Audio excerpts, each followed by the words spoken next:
ക്രൂശിക്കപ്പെട്ട ക്രിസ്തുവിനെ പ്രസംഗിക്കുന്നു. ദൈവ തിരുനാമത്തിന് മഹത്വം ഉണ്ടാകട്ടെ. വെളിപ്പാട് പുസ്തകം 2-ാം അധ്യായം 5-ാം വാക്യം, നീ ഏതിൽ നിന്ന് വീണിരിക്കുന്നു എന്ന് ഓർത്ത് മാനസാന്തരപ്പെട്ട് നിൻ്റെ ആദ്യത്തെ പ്രവൃത്തി ചെയ്യുക. അല്ലാഞ്ഞാൽ ഞാൻ വരികയും നീ മാനസാന്തരപ്പെടാഞ്ഞാൽ നിൻ്റെ നിലവിളക്ക് അതിൻ്റെ നിലയിൽ നിന്ന് നീക്കുകയും ചെയ്യും. ആത്മാവ് സഭയോട് പറയുന്നതെന്ന് ചെവിയുള്ളവൻ കേൾക്കട്ടെ. ദൈവത്തിന് സ്തോത്രം. നോക്കൂ, നിൻ്റെ ആദ്യ സ്നേഹം നഷ്ടപ്പെടാൻ തക്ക കാരണമുണ്ട്. ആദ്യ സ്നേഹം നിനക്ക് നഷ്ടപ്പെട്ടു. വെറുതെ അല്ലത് പോയത്, നിസ്സാര കാര്യമല്ല നിനക്ക് നഷ്ടം വന്നത്. നിനക്ക് വന്നത് വളരെ ഭയങ്കരമായൊരു നഷ്ടമാണ്. അതിന് കാരണം നീ വീണുപോയെന്ന് നീ അറിയുന്നില്ല. നീ ഒരു ഊഹത്തിൽ മുന്നോട്ട് പോവുകയാണ്. സഭയോടുള്ള ദൂതാണ്, സഭ അറിയിക്കുകയാണ്. സഭ എന്ന് പറഞ്ഞാൽ ദൈവമക്കൾ, ഓരോ ദൈവവേദനയിലുള്ളതായ സന്ദേശമാണ്. നീ ഏതിൽ നിന്ന് വീണിരിക്കുന്നു എന്ന് ഓർത്ത് മാനസാന്തരപ്പെട്ട് നിൻ്റെ ആദ്യത്തെ പ്രവൃത്തി ചെയ്യുക. നീ വീണിരിക്കുന്നു, അത് നിനക്കിപ്പോൾ മനസ്സിലായിട്ടില്ല. ഇപ്പോൾ നിനക്ക് മനസ്സിലാകാത്തതുകൊണ്ടാണ് ഞാൻ കാര്യം സൂചിപ്പിക്കുന്നത്. നിത്യനായ ദൈവത്തിൻ്റെ പരിശുദ്ധാത്മാവ് ശക്തമായൊരു ദൂത് കൊടുക്കുകയാണ്.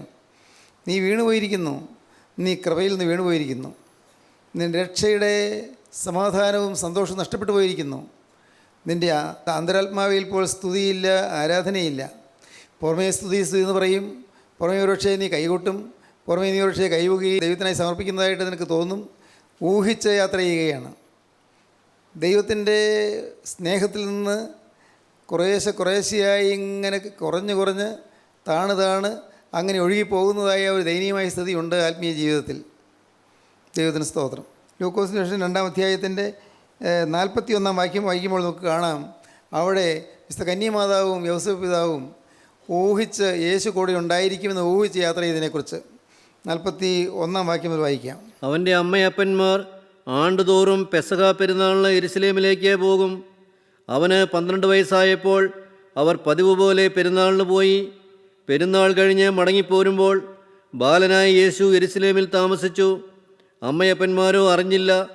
സഹയാത്രക്കാരുടെ കൂട്ടത്തിൽ ഉണ്ടായിരിക്കുമെന്ന് അവർ ഊഹിച്ചിട്ട് ഒരു ദിവസത്തെ വഴി പോന്നു. സഹയാത്രക്കാരുടെ കൂട്ടത്തിൽ യേശുവും കാണും. വലിയ ജനപ്പെരുപ്പമല്ലേ, ജനക്കൂട്ടമല്ലേ. യേശുവിൻ ദേവാലയത്തിലെ പെരുന്നാളെന്ന് പറഞ്ഞാൽ വളരെ ഏറെ ആളുകൾ കൂടുന്ന വലിയൊരു പെരുന്നാളാണ്. അവിടെ നാനാദേശങ്ങളിലുള്ള യഹൂദന്മാരെല്ലാം ഒരുമിച്ച് കൂടുന്ന വലിയൊരു ഉത്സവ ദിവസമാണ്. അന്ന് യേശുവിൻ്റെ അമ്മയായ കന്യമാതാവും യോസേഫ് പിതാവും യേശു 12 വയസ്സുള്ള ബാലനായ യേശുവും അന്ന് പെരുന്നാളിന് പോയി. പെരുന്നാളിന് പോയിട്ട് അവിടുത്തെ എല്ലാ ശുശ്രൂഷകളും കഴിഞ്ഞ് അവർ മടങ്ങിപ്പോരുകയായിരുന്നു. വലിയ തിക്കും തിരക്കുമല്ലേ. ബാലൻ കൂടെ ഉണ്ടായിരിക്കുന്നവർ വിചാരിച്ചു, ബാലനായ യേശു കൂടെ ഉണ്ടായിരുന്നവർ ഊഹിച്ചു. അവർ പെരുന്നാളിന് പോയിട്ട് തിരിച്ചു പോരുമ്പോൾ യേശു കൂടെ പോകുന്നില്ലായിരുന്നു. യേശു ദേവാലയത്തിൽ തന്നെയായിരുന്നു. യേശു അവരുടെ കൂടെ പോകുന്നില്ല, അതവരോട് അറിഞ്ഞുമില്ല. യേശു കൂടെ ഇല്ല എന്നുള്ള സത്യം അവരറിഞ്ഞില്ല. ഇന്ന് അനേകം വിശ്വാസികളും യേശു കൂടെ ഉണ്ടായിരിക്കും എന്ന് ഊഹിച്ച് യാത്ര ചെയ്യുന്നവരാണ്. ഒരിക്കൽ ഞാൻ മാനസാന്തരപ്പെട്ടതല്ലേ, ഒരിക്കൽ ഞാൻ ജീവിതം ക്രിസ്തുവിന് സമർപ്പിച്ചതല്ലേ, ഞാൻ പ്രകടമായ പാപങ്ങളെല്ലാം വിട്ടതല്ലേ, കർത്താവ് കൂടെ കാണാതിരിക്കുകയില്ല. ചില ബലഹീനതകളൊക്കെ ഉണ്ട്, അത് മനുഷ്യ സഹജമല്ലേ. മനുഷ്യ സഹജമായ ചില ബലഹീനതകളുണ്ട്. ഒരുപക്ഷേ ചിലപ്പോൾ ചില ബലഹീനതകൾ, ചില തെറ്റുകൾ, അതും ചെറിയ ചെറിയ തെറ്റുകളൊന്നും വരും. ചിലപ്പോൾ ഇഷ്ടക്കുറവ്, അല്പം മുഷിച്ചിൽ, ചിലരോടൽപ്പം നീരസം, മറ്റുള്ളവരെ വിധിക്കുന്ന സ്വഭാവം, ചിലപ്പോൾ ചിലരെ ദൂഷിച്ചുകൊണ്ട് സംസാരിക്കുന്നത്, അങ്ങനെ ചില നിസ്സാര കാര്യങ്ങൾ. അതൊക്കെ അത്ര ഗൗരവമുള്ള കാര്യമല്ലല്ലോ. ഗൗരവമുള്ള കാര്യങ്ങൾ മദ്യപാനം, വ്യഭിചാരം, കൊലപാതകം, അങ്ങനെയുള്ള വലിയ വാദം, അതൊന്നും എനിക്കില്ലല്ലോ. ഊഹിച്ച് യാത്ര ചെയ്യുന്നവരാണ്. ഇതെല്ലാം ഊഹം. യേശു കൂടെ ഉണ്ടായിരിക്കുന്ന ഊഹിച്ചു. ഇന്ന് അനേകം വിശ്വാസികളും ഊഹിച്ച് യാത്ര ചെയ്യുന്നവരാണ്. യേശു കൂടെ ഉണ്ടായിരിക്കുന്ന ഊഹിച്ച് അവർ യാത്ര ചെയ്തു. അടുത്ത വാക്യം വായിക്കാം. പിന്നെ അവനെ ബന്ധുക്കളുടെയും പരിചയക്കാരുടെയും ഇടയിൽ തിരഞ്ഞു. ഒരു ദിവസം വഴി പോന്ന് കഴിഞ്ഞപ്പോഴാണ് അവന് യേശു കൂടെ ഇല്ല എന്ന് മനസ്സിലായത്. അതൊരു ഭാഗ്യമാണേ. യേശു കൂടെ ഇല്ല എന്ന് മനസ്സിലായി, അതൊരു ഭാഗ്യം, മഹാഭാഗ്യം. ഊഹിച്ച് യാത്ര ചെയ്തവർക്ക് യേശു കൂടെ ഇല്ല എന്ന് മനസ്സിലായി. ഇന്ന് നിങ്ങൾക്ക് യേശു കൂടെ ഇല്ല എന്ന് മനസ്സിലാകുന്നുണ്ടോ? ക്ഷമിക്കണം, നിങ്ങൾ യേശു കൂടെ ഉണ്ടെന്ന് വിചാരിച്ച് നടക്കുന്നു. വെരി ഗുഡ്, നല്ലത്. പക്ഷേ ഒന്ന് തിരിഞ്ഞു നോക്കൂ, യേശു കൂടെ ഉണ്ടോ? ആഴങ്ങളിലേക്കും തിരിഞ്ഞു നോക്കാമോ? ഹൃദയത്തിൻ്റെ അഗാധതലങ്ങളിലേക്കും നോക്കാമോ? ഉള്ളിൻ്റെ ഉള്ളറകളിലേക്ക് നിങ്ങൾ നോക്കാമോ? അപ്പോൾ നിങ്ങൾക്ക് മനസ്സിലാകും യേശു അവിടെ ഇല്ല എന്ന്. യേശു ദുഃഖത്തോടുകൂടെ നിങ്ങളുടെ ഹൃദയത്തിൽ ഇറങ്ങിപ്പോയി എന്ന്. രക്ഷയുടെ സന്തോഷം നഷ്ടപ്പെട്ടു പോയി എന്ന്. സ്തുതി ഇപ്പോൾ അധരങ്ങൾ വിടർന്ന് വരുന്നില്ല, അധരങ്ങൾ വിടർന്ന് സ്തുതി വരുന്നില്ല എന്ന് ഇപ്പോൾ മനസ്സിലാകും. നിങ്ങൾ ചിന്തിച്ചാൽ മതി. ആത്മാവിൽ സ്തുതി ഉണ്ടായിരുന്നൊരു കാലമുണ്ടായിരുന്നു, മതിമറന്ന് സ്തുതിച്ച കാലങ്ങൾ. ദൈവത്തിന് സ്തോത്രം. എന്തൊരു ആത്മീയ നിർവൃതിയായിരുന്നു ആ കാലങ്ങൾ. ആത്മാവിൻ്റെ ആനന്ദ അനുഭൂതികൾ. ദൈവത്തിന് സ്തോത്രം. അതെല്ലാം പോയി, എല്ലാം നഷ്ടപ്പെട്ടു പോയി. പക്ഷേ ഇവട്ട് അറിയുന്നുമില്ല. കാരണം പുറമേയുള്ള സ്തുതിയുണ്ട്, സ്തോത്രമുണ്ട്, ഹാലേലിയായുണ്ട്, പുറമേയുള്ളതായ ചട്ടംകെട്ടുകളെല്ലാം ഉണ്ട്. കൂട്ടായ്മയിൽ വരും, കൂട്ടായ്മയിൽ കൈയടിച്ച് പാട്ട് പാടും, ചിലപ്പോൾ കൈ ഉയർത്താൻ പറഞ്ഞാൽ കൈ ഉയർത്തും, എല്ലാം ചെയ്യും. പക്ഷേ യേശു കൂടെ ഇല്ല എന്നുള്ള പരമസത്യം ഗ്രഹിക്കുന്നില്ല. ഊഹിച്ച യാത്ര ചെയ്തു. ഒരു ദിവസത്തെ വഴി നടന്നു കഴിഞ്ഞപ്പോൾ അപ്പോഴാണ് യേശുവിനെ നോക്കുന്നത്. യേശുവിടെ, ബാലനെവിടെ നോക്കുകയാണ്. അവരമ്പരപ്പിലായി. സഹയാത്രക്കാരുടെയും പരിചയക്കാരുടെയും ഉണ്ടെന്ന് വിചാരിച്ചു, നോക്കി കാണുന്നില്ല. അതാണ് വായിക്കുന്നത്. പിന്നെ അവനെ ബന്ധുക്കളുടെയും പരിചയക്കാരുടെയും തിരഞ്ഞു, കാണാഞ്ഞിട്ട് അവരെന്ത് ചെയ്തു? കാണാഞ്ഞിട്ട് അവനെ അന്വേഷിച്ചുകൊണ്ട് യെരുശലേമിലേക്ക് മടങ്ങിപ്പോയി. കാണാഞ്ഞിട്ട് അവൻ അന്വേഷിച്ചുകൊണ്ട് യെരുശലേമിലേക്ക് മടങ്ങിപ്പോയി. എവിടെ നിന്ന് പുറപ്പെട്ടോ ആ സ്ഥലത്തേക്ക് മടങ്ങിപ്പോയി. യെരുശലേമിലേക്ക് മടങ്ങിപ്പോയി. അവർ പുറപ്പെട്ട സ്ഥലത്തേക്ക് മടങ്ങിപ്പോയി. ഇങ്ങോട്ട് പോകുന്ന ഒരു ദിവസത്തെ വഴി, അങ്ങോട്ട് പോകണമെങ്കിലും ഒരു ദിവസത്തെ വഴിയുണ്ട്. ആ ഒരു ദിവസം അവർക്കപ്പോൾ ലാപ്സായി. ആദ്യം ഇങ്ങോട്ട് യേശു ഇല്ലാതെ നടന്ന ആ ഒരു ദിവസം നഷ്ടപ്പെട്ടു. പിന്നെ തിരികെ നടന്ന ഒരു ദിവസം നഷ്ടപ്പെട്ടു. എന്നിട്ട് കാണുന്നത് എന്താണ്? യേശു കൂടെ ഇല്ല എന്ന് അവർ മനസ്സിലാക്കിയപ്പോൾ ബന്ധുക്കളുടെയും പരിചയക്കാരുടെയും തിരഞ്ഞപ്പോൾ കാണാഞ്ഞിട്ട് അവനെ അന്വേഷിച്ചുകൊണ്ട് യെരുശലേമിലേക്ക് മടങ്ങി. 3 നാൾ കഴിഞ്ഞ ശേഷം അവൻ ദൈവാലയത്തിൽ ഉപദേശകന്മാരുടെ നടുവിലിരിക്കുന്നതും അവരുടെ ഉപദേശം കേൾക്കുകയും അവരോട് ചോദിക്കുകയും ചെയ്യുന്നതും കണ്ടു. അവൻ്റെ വാക്ക് കേട്ടവർക്ക് എല്ലാവർക്കും അവൻ്റെ വേഗത്തിലും ഉത്തരങ്ങളിലും വിസ്മയം തോന്നി. ദൈവത്തിന് സ്തോത്രം. എൻ്റെ സഹോദരങ്ങളെ, യേശു കൂടെ ഇല്ല എന്ന് അറിഞ്ഞു, ബന്ധുക്കളുടെയും പരിചയക്കാരുടെയും തിരഞ്ഞു, ആ ഒരു ദിവസം നഷ്ടപ്പെട്ടു. തിരികെ പോയി ഒരു ദിവസം, 3 ദിവസം നഷ്ടം. ഒരു ദിവസം യേശുവിനെ കൂടാതെ യാത്ര ചെയ്തു, ഒരു ദിവസം ബന്ധുക്കളുടെയും പരിചയക്കാരുടെയും തിരഞ്ഞു, 3-ാം ദിവസം തിരികെ യാത്ര ചെയ്തു. 3 ദിവസം ലാപ്സായിപ്പോയി, ആയുസ്സിൽ നഷ്ടപ്പെട്ടു പോയി. പ്രിയപ്പെട്ടവരെ, നിങ്ങൾ ദയവായി ചിന്തിക്കൂ, നിങ്ങളുടെ ജീവിതത്തിൽ നഷ്ടപ്പെട്ട കാലങ്ങൾ എത്രയുണ്ട്? ഒരു ദിവസമോ 2 ദിവസമാണോ? എവിടെ വെച്ച് യേശു നഷ്ടപ്പെട്ടു അവിടം വരെയും തിരികെ നടക്കണം. യേശു എവിടെ വെച്ച് നഷ്ടപ്പെട്ടു? നിങ്ങൾ പ്രിയപ്പെട്ടവരെ, നിങ്ങൾ ചിന്തിക്കൂ. യേശു നഷ്ടപ്പെട്ടതായ ചില സംഭവങ്ങൾ കാണും. യേശു നിങ്ങളുടെ ഹൃദയത്തിൽ നിന്ന് കരഞ്ഞുകൊണ്ട് ഇറങ്ങിപ്പോയ ചില സംഭവങ്ങൾ കാണും. യേശു ഹൃദയത്തിൻ്റെ ദുഷിച്ച ചിന്തകളും അശുദ്ധമായ വിചാരങ്ങളും കൊണ്ട് യേശു ശ്വാസമുട്ടി ദുഃഖത്തോടെ ഇറങ്ങിപ്പോയ സന്ദർഭങ്ങൾ നിങ്ങൾക്ക് ഓർമ്മ വരും.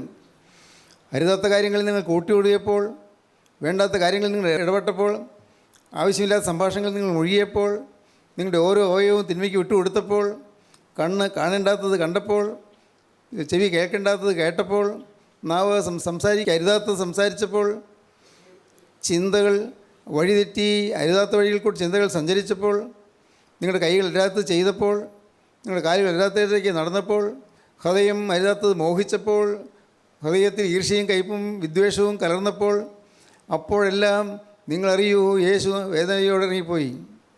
ദൈവത്തിന് സ്തോത്രം. നഷ്ടപ്പെട്ടിടത്തേക്ക് തിരികെ പോകണം, തിരികെ നടക്കണം, തിരികെ പോകണം. പ്രിയപ്പെട്ടവരെ, അത് നമുക്ക് മനസ്സുണ്ടോ തിരികെ പോകാൻ? ഇനിയൊരു മാനസാന്തരം വേണം. മാനസാന്തരപ്പെട്ടവരുടെ മാനസാന്തരം എന്ന് പലപ്പോഴും പറയാറുള്ളത് നിങ്ങൾ കേട്ടിട്ടുണ്ടല്ലോ. എന്താണ് അതിൻ്റെ അർത്ഥം? എൻ്റെ അനുഭവമാണ് ഞാൻ പറഞ്ഞത്. മാനസാന്തരപ്പെട്ടവരുടെ മാനസാന്തരം ഞാൻ കഴിഞ്ഞ ദിവസത്തിൽ പറഞ്ഞല്ലോ. 17-ാമത്തെ വയസ്സിൽ ഞാൻ മാനസാന്തരപ്പെട്ടതാണ്. ശരിയായി മാനസാന്തരമായിരുന്നു. ആദ്യ സ്നേഹത്തിൻ്റെ ലഹരി അനുഭവിച്ചതായിരുന്നു. എന്തൊരു സന്തോഷമായിരുന്നു ജീവിതത്തിലേക്ക് വന്നത്. സന്തോഷമില്ലാത്ത ഒരു മനുഷ്യൻ്റെ ഹൃദയത്തിൽ നിരാശ കുമിഞ്ഞുകൂടിയ ഒരു ഹൃദയത്തേക്ക് ആശ്വാസം അണമുറിയാതെ കവിഞ്ഞു വന്നു. ദൈവത്തിന് സ്തോത്രം. എന്തൊരു ആനന്ദാനുഭൂതിയായിരുന്നു അക്കാലങ്ങളിൽ. എന്തെല്ലാം പരിഹാസങ്ങൾ കേട്ടിട്ടും ആരെല്ലാം കുറ്റം പറഞ്ഞിട്ടും പുച്ഛിച്ചിട്ടും ഒരു കൂസലുമില്ലാതെ കർത്താവിൻ്റെ വചനത്തിൻ്റെ പിറകെ ഓടിയൊരു കാലം, വചനം കേൾക്കാൻ വേണ്ടി ഓടിയൊരു കാലം, വചനം കേൾക്കുന്ന മധുരമായി തോന്നിയൊരു കാലം. ദൈവത്തിന് സ്തോത്രം. എന്നാൽ ഞാൻ കുറേശ്ശെയൊക്കെ പ്രസംഗിച്ചു തുടങ്ങി. അപ്പോഴാണ് ഞാൻ താണു പോകുന്നത് ഞാൻ അറിയാതെ പോയത്. വചനം പറയുന്നുണ്ടല്ലോ. തന്നെയല്ല, പ്രാർത്ഥിക്കുന്നുണ്ട്, വേറെ ദുരുദ്ദേശമൊന്നുമില്ല, വേണ്ടാത്ത വഴിക്കൊന്നും പോകുന്നില്ല, പ്രകടമായ പാവങ്ങളൊന്നുമില്ല. പിന്നെ എന്ത് വിഷമിക്കാൻ എന്താ ഉള്ളത്? വചനം പറഞ്ഞുകൊണ്ടിരുന്നു. ആളുകൾക്ക് ചിലർക്കെങ്കിലും ഒരു പ്രീതിയൊക്കെ ഉണ്ടായിരുന്നു. ദൈവത്തിന് സ്തോത്രം. പക്ഷേ ഞാൻ അറിഞ്ഞില്ല യേശു ദുഃഖിച്ചുകൊണ്ടിരിക്കുന്നുവെന്ന്, യേശു വേദനിക്കുന്നുവെന്ന്. ഞാനിത് പറഞ്ഞുകൊണ്ടിരിക്കുമ്പോഴും എൻ്റെ നാഥൻ എന്നെ കാണുന്നു. ഞാൻ ദുഃഖത്തോടെ പറയുകയാണ്, എത്ര കാലം ഞാൻ യേശുവിനെ കൂടാതെ സഞ്ചരിച്ചു, എത്ര കാലം ഞാൻ യേശുവിനെ കൂടാതെ പ്രസംഗിച്ചു, എത്ര കാലം ഞാൻ യേശുവിനോട് സഞ്ചരിച്ചില്ല, എത്രയോ കാലങ്ങളാണ് നഷ്ടപ്പെട്ടു പോയത്. അതെല്ലാം പാഴായിപ്പോയി, ലാപ്സായിപ്പോയി. ദൈവത്തിന് സ്തോത്രം. യേശുവിനെ കൂടാതെ യാത്ര ചെയ്ത ഒരു ദിവസം നഷ്ടപ്പെട്ടു. യേശുവിനെ പരിചയക്കാരുടെയും ബന്ധുക്കളുടെയും ഇടയിൽ അന്വേഷിച്ച ഒരു ദിവസം നഷ്ടപ്പെട്ടു. മൂന്നാം ദിവസം തിരികെ യേശു ഇരിക്കുന്നിടത്തേക്ക് അവർ തിരികെ യാത്ര ചെയ്തു. 3 ദിവസം. സ്നേഹിതരെ, നിങ്ങൾക്ക് എത്ര ദിവസം നഷ്ടപ്പെട്ടു, എത്ര മാസം നഷ്ടപ്പെട്ടു, എത്ര കാലം നഷ്ടപ്പെട്ടു? നിങ്ങൾ ചിന്തിച്ചിട്ടുണ്ടോ? എത്രയോ വർഷങ്ങൾ നാഥനെ നിങ്ങൾ തള്ളിക്കളഞ്ഞിട്ട് എത്രയോ നാളുകളായി. നിങ്ങളുടെ ഹൃദയത്തിൽ പാവം വന്നതിന് നിങ്ങൾ ഗൗരവം കൊടുക്കാതിരുന്നിട്ട് എത്രയോ കാലമായി. തിന്മകൾ നിങ്ങളുടെ ഹൃദയത്തെ വശീകരിച്ചിട്ട് അതിനെ വിട്ടുകളയാൻ തോന്നാതെ നിങ്ങൾ പിന്നെയും സ്വയം നീതീകരിച്ചുകൊണ്ട് നടന്നതായ കാലങ്ങൾ എത്ര. ദൈവത്തിന് സ്തോത്രം. സഹോദരങ്ങളെ, എന്നാൽ കന്യമാതാവും യോസേപ്പ് പിതാവും തിരികെ യാത്ര ചെയ്തു. യേശു ഇരിക്കുന്നിടത്തെത്തി. യേശു ഇരിക്കുന്നിടത്ത് നാം എത്തണം. ദൈവത്തിന് സ്തോത്രം. അതിനുവേണ്ടി നിങ്ങൾ ദീർഘയാത്ര ചെയ്യണ്ട. ഞാൻ ലളിതമായി പറഞ്ഞാൽ പറയും, നിങ്ങളതിനുവേണ്ടി യെരൂശലേം യാത്ര ചെയ്യണമെന്നില്ല, നിങ്ങൾ അതിനുവേണ്ടി ബേത്ലഹേമിലേക്ക് പോകണമെന്നില്ല, അതിനുവേണ്ടി ഗോകുൽത്താക്കൊന്ന് കയറേണ്ടതില്ല. പ്രിയപ്പെട്ടവരെ, ഞാൻ ഒന്നുകൂടി കൃത്യപ്പെടുത്തി പറയാം, അതിനുവേണ്ടി തീർത്ഥയാത്രകൾ നടത്തേണ്ട കാര്യമൊന്നുമില്ല. സ്തോത്രം. അതിനുവേണ്ടി ഒരു പൈസയും മുടക്കണ്ട. നിങ്ങളുടെ ഒരു ചെലവും കൂടാതെ നിങ്ങൾ കൃപയാൽ നിങ്ങളെ സ്വീകരിപ്പാൻ അത്യാർത്തിയോടെ അതിദാഹത്തോടെ നിങ്ങളെ കാത്തു നിൽക്കുന്ന ക്രിസ്തുവിൻ്റെ ആ അരുമ കരങ്ങളെ നിങ്ങളൊന്ന് കണ്ടാൽ മതി. ആ വേദനിക്കുന്ന കരങ്ങളെ നിങ്ങൾ കാണുക. അന്ന് കന്യമാതാവും യോസേപ്പ് പിതാവും പോയപ്പോൾ അവിടെ യേശു കുഞ്ഞിനെ കണ്ടു, ബാലനെ കണ്ടു. എന്നാൽ ഇന്നോ സ്നേഹിത, നീ തിരികെ പോകുമ്പോൾ ഇരുകരവും നിവർത്തിക്കൊണ്ട് നിന്റെ നേരെ തൻ്റെ ആണിപ്പാടുള്ള കരം നീട്ടിക്കൊണ്ട് നിൽക്കുന്ന ക്രിസ്തുവിനെ നിങ്ങൾക്ക് കാണാം. ആണിപ്പാടുള്ള കരം, കയ്യിൽ രക്തം ഒഴുകിക്കൊണ്ടിരിക്കുന്നതായ ആ തൃക്കരം നിങ്ങൾക്ക് കാണാം. ദൈവത്തിന് സ്തോത്രം. ആ തൃക്കരങ്ങളിലേക്ക് നിങ്ങൾക്ക് ഉറ്റുനോക്കാം. എനിക്ക് വേണ്ടി ചിന്തിയ രക്തം, എൻ്റെ കർത്താവേ, എനിക്ക് വേണ്ടി ഒഴുക്കിയ രക്തം, എൻ്റെ പാപം പോക്കുവാൻ ചിന്തിയ രക്തം. കർത്താവേ, യേശുക്രിസ്തുവിൻ്റെ രക്തം സകല പാപം പോക്ക് ശുദ്ധീകരിക്കുന്നത് ഞാൻ കേട്ടിട്ടും ഞാൻ പറഞ്ഞിട്ടുമുണ്ട്. പക്ഷേ എൻ്റെ ജീവിതത്തിൽ അതെല്ലാം നഷ്ടപ്പെട്ടു പോയ കാലങ്ങൾ നീ എൻ്റെ മേൽ കണക്കിടരുതേ. ദൈവത്തിന് സ്തോത്രം. എൻ്റെ ജീവിതത്തിൽ സംഭവിച്ചു പോയ അപചയങ്ങൾ, എൻ്റെ ജീവിതത്തിൽ സംഭവിച്ചു പോയ ക്ഷയങ്ങൾ കർത്താവേ എൻ്റെ മേൽ കണക്കിടല്ലേ. അനേകം കോട്ടങ്ങളും വാട്ടങ്ങളും എനിക്ക് തട്ടിപ്പോയി കർത്താവേ. എല്ലാം ഇന്ന് ഞാൻ തിരിച്ചറിയുന്നു. നാഥാ, ഞാനിതാ മടങ്ങി വരുന്നു. സ്നേഹിതരെ, നിങ്ങളുടെ ഹൃദയം ഇപ്പോൾ ദാഹിക്കുന്നുണ്ടോ? യേശുവിനോട് വാക്ക് പറയാൻ നിങ്ങൾക്ക് തോന്നുന്നുണ്ടോ? കർത്താവേ, നഷ്ടപ്പെട്ടു പോയ കാലങ്ങൾ, ആ കാലങ്ങളിൽ നിന്ന് എൻ്റെ ദൈവമേ, എനിക്ക് നഷ്ടത്തിൻ്റെ കാലങ്ങൾ ഓർക്കുമ്പോൾ എനിക്ക് സങ്കടം വരുന്നു. യഹോവേ, ഞങ്ങൾ മടങ്ങി വരേണ്ടതിന് ഞങ്ങൾ നിങ്ങളിലേക്ക് മടക്കി വരുത്തണമേ. ഞങ്ങൾക്ക് പണ്ടത്തെ പോലെ നല്ല കാലം തരുത്തണമേ എന്ന് പ്രവാചകൻ പ്രാർത്ഥിച്ചു. യഹോവേ, ഞങ്ങൾ മടങ്ങി വരേണ്ടതിനെ ഞങ്ങൾ നിങ്ങളിലേക്ക് മടക്കി വരുത്തണമേ. സ്തോത്രം. എന്തൊരു ഭാഗ്യം. പ്രാർത്ഥിക്കുകയാണ്, യഹോവേ, ഞങ്ങൾ മടങ്ങി വരേണ്ടതിന് ഞങ്ങളെ നീ മടക്കി വരുത്തണമേ. മടങ്ങിച്ചെല്ലുക പ്രിയപ്പെട്ടവരെ, തിരികെ പോവുക പ്രിയപ്പെട്ടവരെ. ക്രിസ്തുവിൻ്റെ പാദപീഠത്തിലേക്ക് തിരികെ ചെല്ലുക. അവൻ്റെ സന്നിധിയിലേക്ക് നിങ്ങൾ ഓടി അണയുക. നിങ്ങളെ സ്വീകരിപ്പാൻ യേശു നിൽക്കുന്നുണ്ട്. ആ മുടിയൻ പുത്രൻ്റെ ഭൂമിയിൽ നാം കാണുന്ന ആ സ്നേഹനിധിയായ പിതാവ് ധൂർത്തപുത്രൻ തിരികെ വരുമ്പോൾ കൈ നീട്ടിക്കൊണ്ട് അവൻ്റെ അടുക്കിലേക്ക് ഓടിച്ചെല്ലുന്ന ചിത്രം നിങ്ങളൊന്ന് കണ്ടു നോക്കുക. ആ യൗവനക്കാരൻ അരുതാത്ത വഴിയിൽ കൂടിയെല്ലാം നടന്നു, വേണ്ടാത്ത വഴിയിൽ കൂടിയെല്ലാം യാത്ര ചെയ്തു, അവൻ അരുതാത്ത കാര്യങ്ങളെല്ലാം ചെയ്തു, എല്ലാം ചെലവഴിച്ചു, ദുർനടപ്പുകാരനായി ജീവിച്ചു. അപ്പൻ്റെ വീട്ടിൽ നല്ല സമൃദ്ധിയിലും സന്തോഷത്തിലും ജീവിക്കാമായിരുന്നു യൗവനക്കാരൻ. അവൻ ദൂരദേശത്തേക്ക് യാത്രയായി, അപ്പൻ്റെ വീട്ടിൽ ദൂരദേശത്തേക്ക് പോയി. അതിൻ്റെ പരിണിത ഫലങ്ങൾ എന്തെല്ലാമെന്ന് അവനൊന്നും തിരിച്ചറിഞ്ഞില്ല, ചിന്തിച്ചില്ല. വിവേകം നഷ്ടപ്പെട്ടു പോയി, വികാരം പ്രവർത്തിച്ചു. അനേകർക്കൊന്നും വിവേകം നഷ്ടപ്പെട്ടിരിക്കുകയാണ്. വിവേകമില്ല. ഭർത്താവിനോട് എങ്ങനെയാണ് പെരുമാറേണ്ടത് അറിയാൻ പാടില്ല. ഭാര്യയോട് എങ്ങനെയാണ് സംസാരിക്കേണ്ടത് അറിയാൻ പാടില്ല.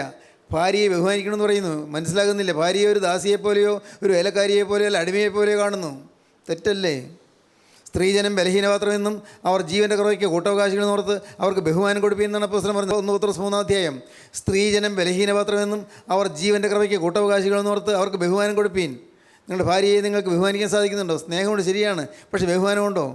അവൾ എന്നേക്കാൾ തരം താഴണമെന്നാണ് ചിന്ത. എൻ്റെ അത്രയും കഴിവില്ലാത്തവളെന്നാണ് ചിന്ത. എൻ്റെ അത്രയും സമർപ്പണമില്ലാത്തവളെന്നാണ് ചിന്ത. സ്നേഹിതരെ, തെറ്റാണ്. ദൈവത്തിന് സ്തോത്രം. എന്നാൽ തുടങ്ങുന്നത് എങ്ങനെയാണ്? ഭാര്യമാരെ നിങ്ങളുടെ ഭർത്താക്കന്മാർക്ക് കീഴടങ്ങുവീൻ. കൂട്ടായ്മയിൽ വേദപുസ്തകമായിട്ട് വരും, പ്രാർത്ഥനയ്ക്കിരിക്കും, വളരെ സന്തോഷത്തോടെ പ്രാർത്ഥനയും വചനവും എല്ലാം കേട്ടുകൊണ്ടിരിക്കും, എല്ലാറ്റിലും സംബന്ധിക്കും. ദൈവത്തിന് സ്തോത്രം. അപ്പോഴെല്ലാം ഹല്ലേലൂയ പറഞ്ഞെന്ന് വരും, ചിലപ്പോൾ സ്തുതി പറഞ്ഞെന്ന് വരും. പ്രിയപ്പെട്ടവരെ, അപ്പോഴെല്ലാം ചിലപ്പോൾ കൈയടിച്ചെന്ന് വരും. പക്ഷേ വീട്ടിൽ ഒരു യഥാർത്ഥ ക്രിസ്ത്യാനിയായി ജീവിക്കുന്നില്ല, യഥാർത്ഥ വിശ്വാസിയായി ജീവിക്കുന്നില്ല. ദൈവത്തിന് സ്തോത്രം. പത്രോസിന് 1-ാമത്തെ ലേഖനം 3-ാമത്തെ ആദ്യ വാക്യം നമ്മൾ വായിക്കാം. ഭാര്യമാരെ, നിങ്ങളുടെ ഭർത്താക്കന്മാർക്ക് കീഴടങ്ങിയിരിപ്പീൻ.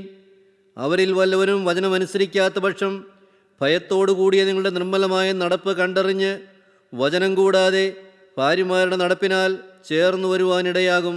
നിങ്ങളിൽ വല്ലവരും, ഭാര്യമാരെ നിങ്ങൾ ഭർത്താക്കന്മാർക്ക് കീഴടങ്ങുവിൻ. അവരിൽ വല്ലവരും വചനം അനുസരിക്കാത്ത പക്ഷം, ഭാര്യയെ പോലെ വചനം കേട്ടിട്ടോ വചനം സ്വീകരിച്ചിട്ടോ ഇല്ല, വചനം അനുസരിക്കാൻ തോന്നിയിട്ടില്ല, ദൈവവശത്തേക്ക് വന്നിട്ടില്ല, ഭർത്താവ് ദൈവവശത്തേക്ക് വന്നില്ല. എന്നാൽ അങ്ങനെയുള്ള ഭർത്താവ് ആണെങ്കിൽ പോലും ഭർത്താവിനെ കീഴടങ്ങിയിരിക്കണം. ഭാര്യമാരെ നിങ്ങളുടെ ഭർത്താക്കന്മാർക്ക് കീഴടങ്ങിയിരിപ്പീൻ. അവരിൽ വല്ലവരും വചനം അനുസരിക്കാത്ത പക്ഷം നിങ്ങളുടെ നിർമ്മലമായ, ഭയത്തോടുകൂടിയ നിർമ്മലമായ നടപ്പ് കണ്ട് അറിഞ്ഞ്, നിങ്ങളുടെ ജീവിതത്തിലെ നടപ്പ്, നിങ്ങളുടെ പെരുമാറ്റ രീതികൾ അത് ഭയത്തോടുകൂടി, ദൈവഭയമുള്ളതായിരിക്കണം.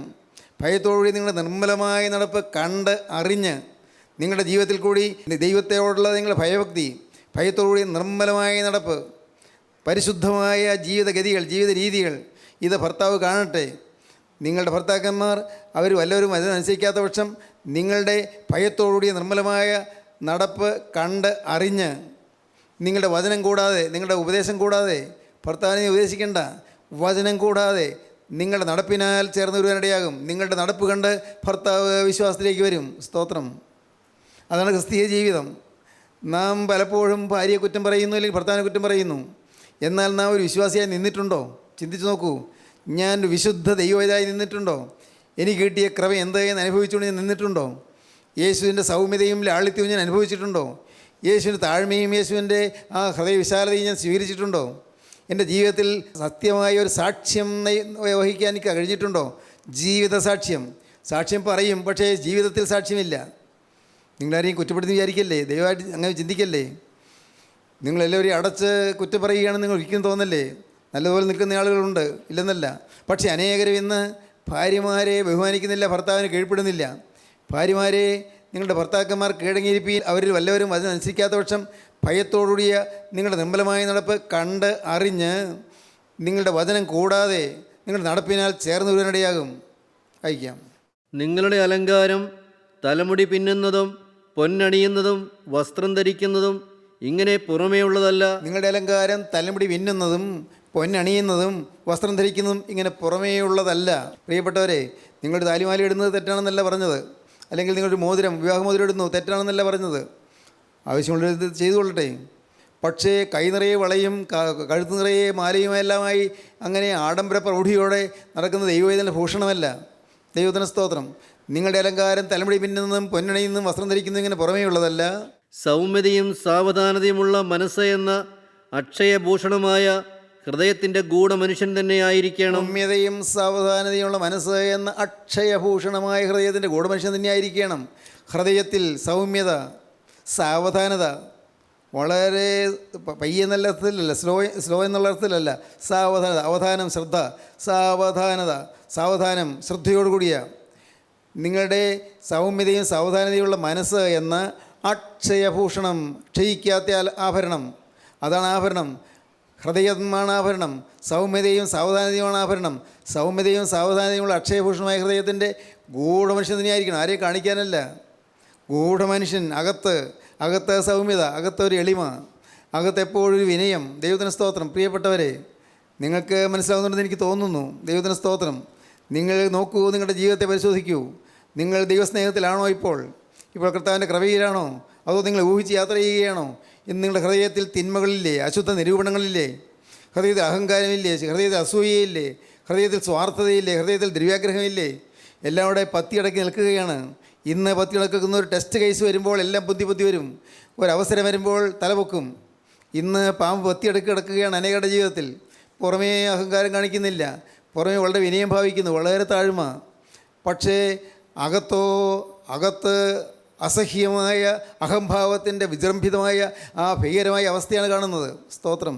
അങ്ങനെ തന്നെ ഭർത്താക്കന്മാരെ, നിങ്ങളുടെ പ്രാർത്ഥനയ്ക്ക് മുടക്കം വരാതിരിക്കേണ്ടതിന് വിവേകത്തോടെ ഭാര്യമാരോടുകൂടെ വസിച്ച് സ്ത്രീജനം ബലഹീനപാത്രമെന്നും അവർ ജീവന്റെ കൃപയ്ക്ക് കൂട്ടവകാശികളെന്നും ഓർത്ത് അവർക്ക് ബഹുമാനം കൊടുപ്പീൻ. ദൈവത്തിന് സ്തോത്രം.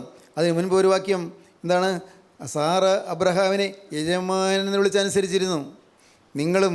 നിങ്ങൾക്ക് വിശുദ്ധിയിൽ ജീവിക്കാൻ ആഗ്രഹമുണ്ടെങ്കിൽ ഭർത്താവിനെ നിങ്ങൾ യജമാനെ പോലെ കണ്ടുകൊള്ളണം. ബെറ്റർ ഹാഫാണ് യജമാനെന്ന് കണ്ടുകൊള്ളണം. ബെറ്റർ ഹാഫ്, ഭേദപ്പെട്ട പകുതി, നല്ല പകുതി പോരാ.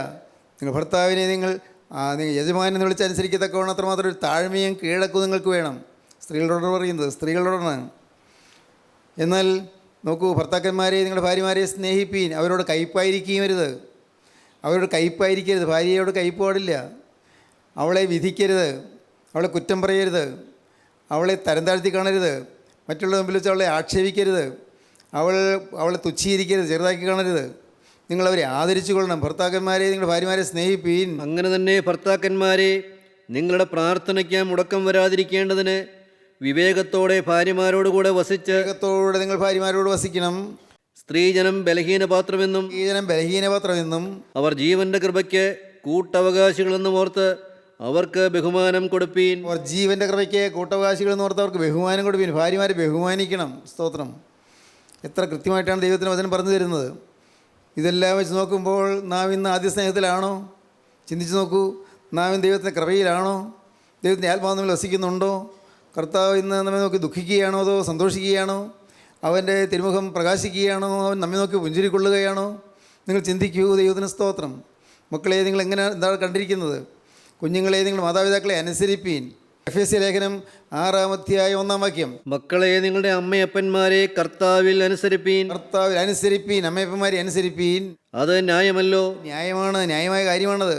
നിനക്ക് നന്മയുണ്ടാകുവാനും നീ ഭൂമിയിൽ ദീർഘായുസോടിരിപ്പാനും നിന്റെ അപ്പനെയും അമ്മയും ബഹുമാനിക്കുക എന്നത് വാഗ്ദത്തത്തോടു കൂടിയ ആദ്യ കൽപ്പനയാകുന്നു. വാഗ്ദത്തമുള്ളൊരു കൽപ്പനയാണ്. നീ ഭൂമിയിൽ ദീർഘായുസ് കിട്ടും. നീ ഭൂമിയിൽ ദീർഘായുസോടിരിപ്പാനും നിൻ്റെ അപ്പനെയും അമ്മയും ബഹുമാനിക്കുക. നിനക്ക് ദീർഘായുസോടിരിക്കാൻ സാധിക്കും. നിനക്ക് ഈ ഭൂമിയിൽ നന്മയുണ്ടാകുവാനും ഈ ഭൂമിയിലും കടന്നു പോകുന്ന ലോകത്ത് നിത്യതയിലും നന്മ വരും. നിനക്ക് നന്മയുണ്ടാകുവാനും നീ ഭൂമിയിൽ ദീർഘായുസോടിരിപ്പാനും നിൻ്റെ അപ്പനെയും അമ്മയും ബഹുമാനിക്കുക എന്നത് വാഗ്ദത്തത്തോടെ ആദ്യ കൽപ്പനയാകുന്നു. നിങ്ങൾ ചിന്തിക്കൂ. നിങ്ങളിന്ന് സാക്ഷ്യങ്ങൾ പറയുന്നു, നിങ്ങൾ പാട്ടുപാടുന്നു, മനോഹരമായി ഗീതങ്ങൾ ആലപിക്കുന്നു, നിങ്ങൾ ചില ചെറിയ പ്രസംഗങ്ങളൊക്കെ ചെയ്യുന്നു, കൊള്ളാം. നിങ്ങൾ കൂട്ടായ്മയിൽ ഉടങ്ങാതെ വരുന്നു. എന്താ പ്രിയപ്പെട്ടവരെ, നിങ്ങൾ ചിന്തിക്കൂ.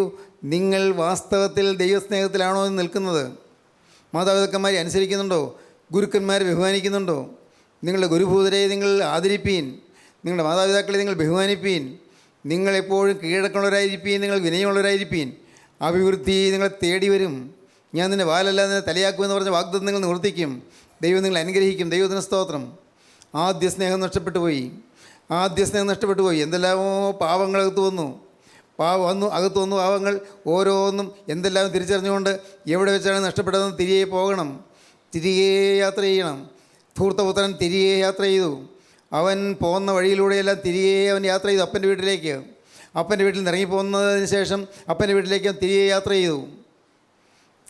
യാത്ര ചെയ്യണം. ഇന്ന് ഈ വചനം കേട്ടുകൊണ്ടിരിക്കുന്ന എൻ്റെ സഹോദരങ്ങൾ, നിങ്ങൾ തിരികെ യാത്ര ചെയ്യുവാൻ തുടങ്ങണം.